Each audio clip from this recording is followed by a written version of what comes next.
Luka Elznar, najprej najlepša hvala, ker ste si vzeli čas po tem težkem jesenskem delu sezone za nas in da opravimo tale malce daljši intervju. Ja, z veseljem. Če začneva pri golih dejstvih, 25 usvojenih točk, 7. mesto po 20 odigranih tekmah, ko bi ocenili ta del sezone? Daleč smo od cilja, ki je zastavljen vsako sezono, daleč smo v točkovnem smislu, od tega, kar smo bili lani, daleč smo na lestvici, tudi razmik med nami pa ostalimi ekipami, ki se borijo za te zanimive pozicije, je velik, tako da to so kruta dejstva, ki prikazujejo eno povprečno sliko našo v tem delu sezone, in zaradi te oddaljenosti od osnovnega cilja je vsekakor je ta del se zaključil, zelo povprečno za nas.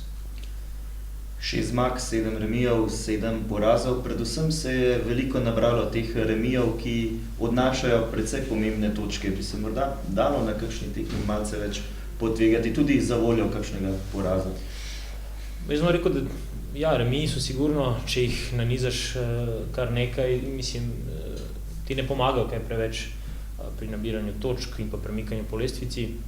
Je pa res, da mislim, da smo več pik izgubili, kjer smo neke tekme držali v rokah, pa prepustili nasprotniku, da je popoln preobrat naredil, in mislim, da nam je to več stalo pik, kot pa dejansko te remiji, ker vseeno gledano na splošno, če remiziraš, potem tudi nasprotnik ni vzel 3 pik, tako da proti favorizirani ekipi to sploh ni problematično. Je pa problem, ko doživiš neko črno serijo, kot smo mi doživeli, ker nismo 6 tekem zmagali, potem seveda ti to močno oteži doseganje cilja. V strokovnem štabu nogometnega kluba ste že od lanskega aprila, torej celotno lansko sezono in pol letošnje. Morda, kje je tista glavna razlika med lansko uspešno sezono in letošnjo malce manj uspešno jesenjo? Jaz mislim, seveda, če se dotaknemo kadra, smo imeli v lanski sezoni malce več zrelih, izkušenih igralcev, ki so znali na rezultat igrati. Če se spomnimo zadnjih 10 tekem, kjer smo lovili to Evropo, tudi v neki težki situaciji, ko smo jo izgubili iz rok, so igralci bili sposobni najti energijo, igrati na točke, tudi če nismo preveč lepo igrali za oko, pa vendarle smo nabrali zelo pomembne zmage v sami končnici tega prvenstva, in mislim, da te zrelosti, izkušenosti smo bili lansko leto boljši, tako da tlele sigurno nek razlog obstaja v tej izkušenosti naše ekipe. Seveda se je pa potem dinamika skozi poletje in v začetku nove sezone malce podrla, in zdaj seveda ta mozaik zopet sestavljamo in skušamo najti rešitve, kako bi se naučili največ, kar se da od teh napak, ki smo jih storili. Pod vašim vodstvom 5 zmag, 4 remiji, 5 porazov, do novembra je zelo dobro kazalo, potem pa ta padec, niti ne toliko forme kot sam rezultatski padec, in na koncu nekako niste uspeli ujeti priključka z ekipam z vrha lestvice. Vsekakor, če ta črn niz ne bi trajal tako dolgo, ali pa da ne bi bil tako povezan v šestih tekmah, kjer nismo zmagali, da bi to vsaj vmes malce prekinili, kakšno zmago, bi to drugače izgledalo. Seveda, malo je boleče to, da dejansko nismo niti tako slabo igrali. Če bi šli analizirati zadevo, je morda v sami vsebini na tekmah več kvalitete bilo, kot pa na tistih zmagah, ki smo jih osvojili, ne vem, dam primer v Kranju, kjer smo izgledali zelo povprečno, pa smo osvojili vse 3 pike, ampak vsebina ni bila švoh, ni bila slaba, po drugi strani pa točkovno smo bili skoraj da na ničli, tako da tle se dela razlika med tem pristopom, ko igraš po eni strani za lep nogomet, ali se trudiš, da bi se 20krat podal, pa da bi lepo za oko izgledal, po drugi strani pa pritisk osvajanja točk in te povezave mi vsekakor v tem zadnjem delu nismo našli in se skriva tlele en prvo razlog, zakaj smo tako daleč v točkovnem smislu, drugo pa kje nas čaka delo in v katero smer moramo iskati napredovanje.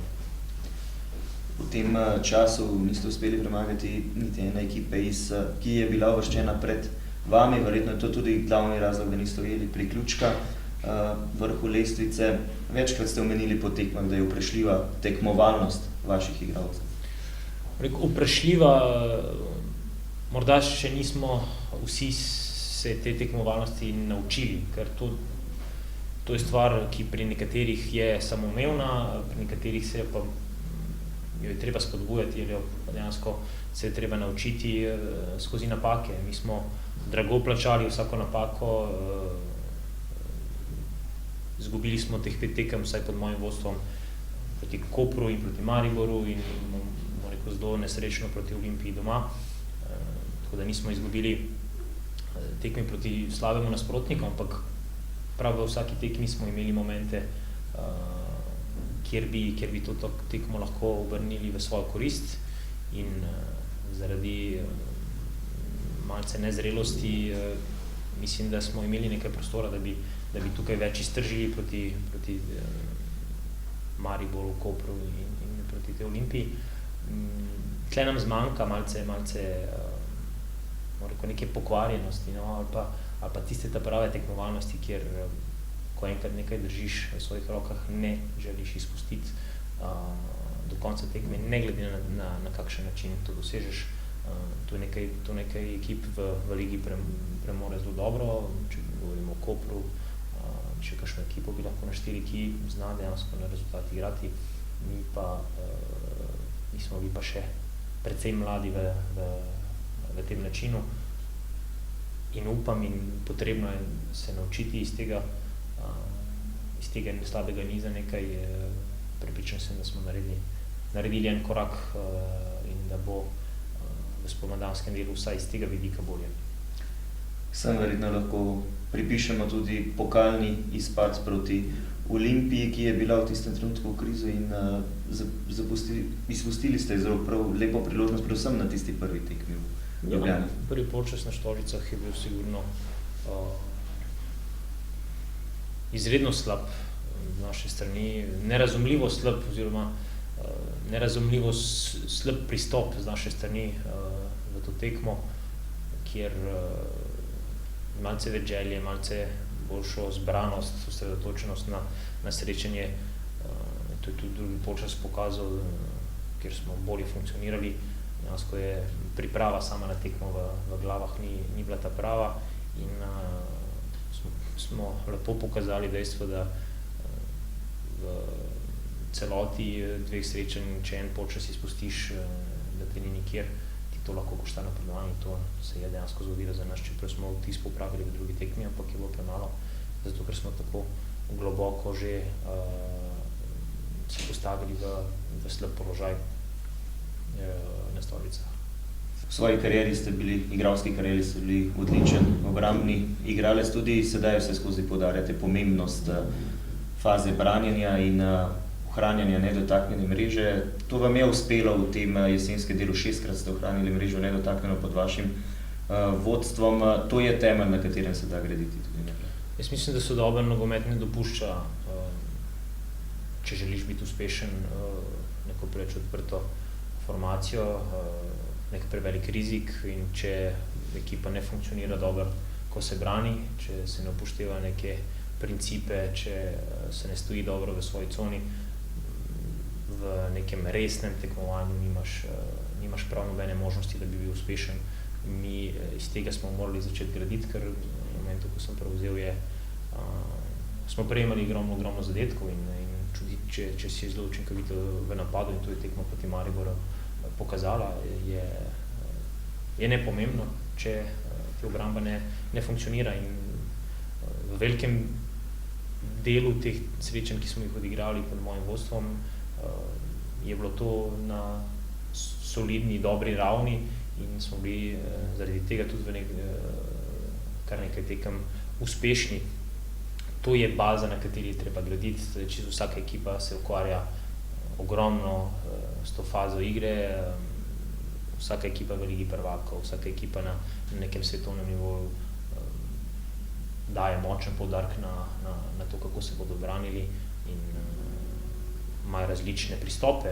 Če govorimo o Barceloni, se želi braniti s tem, da napadajo žogo, nekateri malce več čakajo in je treba neko ravnotežje najti, ampak v principu je treba v tej fazi biti izredno kvaliteten, da lahko sploh razmišljaš in se približaš nekemu resnemu elitnemu nogometu. Ta pot je pa še seveda za nas kar nekaj oddaljena, ampak temelje je treba prvo postaviti, da bi lahko v prihodnosti bili uspešni. Veliko k stabilnosti ekipe zagotovo pripomore tudi neka standardna enajsterica. Malo ste menjali igralce, predvsem pa precej največ zamenjav, bi rekli, na teh krilnih položajih, tem dveh vaših sistemih, ki ste jih uporabljali, 4-4-2 in 4-2-3-1, predvsem ta krilna nogometaša ste iskali, pa ne vem, ste morda že našli rešitve? Ali je to ostalo sedaj za čez zimo? Ta položaj je bil najbolj odprt konkurenci v naši ekipi. To je bilo jasno že meni in pa igralcem. Iskali smo igralca, ki bo prevzel odgovornost, se prikazal na tem položaju kot nek dodatek kvalitete. V neki celoti ga niti nismo našli.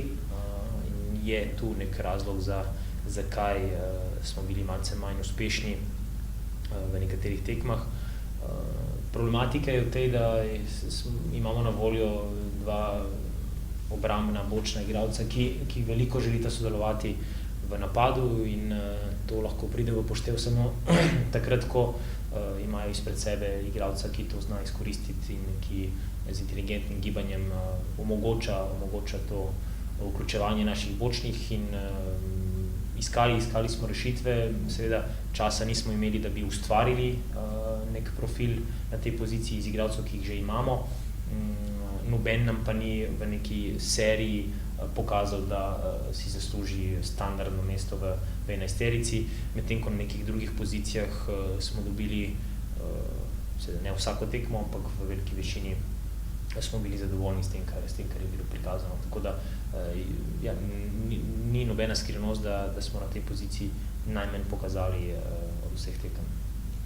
Če pa gledava napad, preporodili ste tako Slobodana Vuka kot Josha Parkerja, na katerega prejšnji trener ni računal.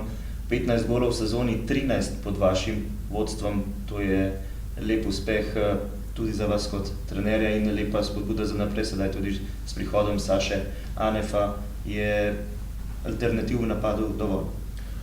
Tako bom rekel, zasluge gredo predvsem fantom, oba sta z neizmerno željo in na treningih in na vsaki tekmi si zaslužila te zadetke. Drugo, pomoč je bila za njih predvsem s strani soigralcev, ki so jih postavljali v kvalitetne situacije, da so oni zaključevali.